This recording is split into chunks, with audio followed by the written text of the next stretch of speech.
and then the other thing that you mentioned about the giving, and to me that comes back to this feeling of there's people who look at scarcity, there's scarcity-minded people, and then there's abundant-minded people. And I am not saying that every relationship and every dealing I have, I'm always trying to think abundantly, though I try to have that in the forefront of my mind. But I know some people, when they're, if for instance, I lost a friend of mine because I started putting on my own seminar. He thought that he should be the only one that puts on seminars in this particular marketplace, which is crazy. And everyone is out to get him, and it's because of the scarcity mindset.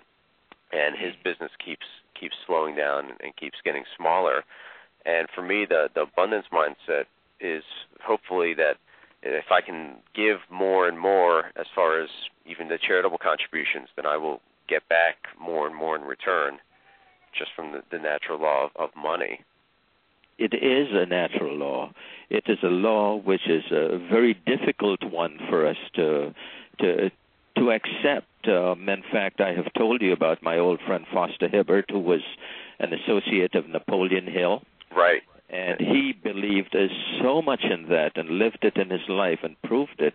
And when we give, we cannot help ourselves. The universe is a giving universe. You give a seed. If you've got seed grain and you're starving, or you know that this is the only seed you've got to make flour, to do something with, and you're thinking, well, I am going to eat a little today and a little tomorrow.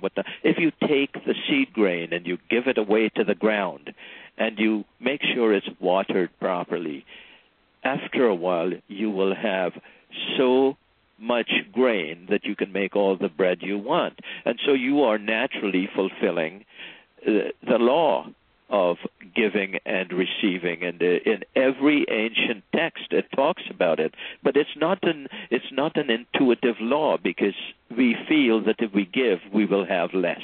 Right. If I have $10 and I give away $6, well, then I only have 4. And only is a more deadly disease, because it's called, we can all die of onlyness, because we never can outgive the universe. That's the law. Now, my example is clear. There are friends of mine who said, John, you could be a multi-millionaire within a few months if you want to. Why don't you do that?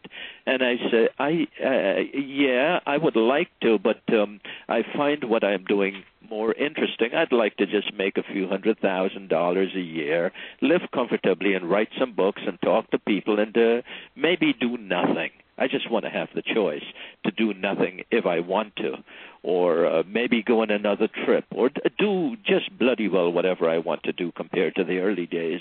It's my choice. How much is enough? I don't know, but take, for example, this year we'll be doing a few things which will create a little bit more affluence. Do I want to make that 1,000 times more? No. Am I not going to leave stuff for my kids? You know what? Let them earn their own. No, of course I'm going to help them a little, but stuff like that. But you are fulfilling the need of other people. You are giving, and this friend that you lost by feeling that he should be doing this, and now if that happened, he wasn't a real friend in the first place. And this is not a competitive universe. This is actually a cooperative universe, because if you put your minds together, you have a mind that's larger, the mastermind principle, that's larger than the two combined. Actually, Napoleon Hill told Foster Hibbert that if you put 2 together, you don't have 1 and 1 plus 2. You've got 2 times 2 times 2. It cubes itself, so you have the force of about 8 people. And if you put 3 together, it's like 27. And so it goes, 4 people together have the force of about 6 to 4. So the mastermind principle works. So if a friend wanted to do what you're doing and you join together instead of having problems with doing it together, it will be better for everybody. It's what I call the Alice in Wonderland syndrome, which I love. It says all have won, and so all must receive prizes.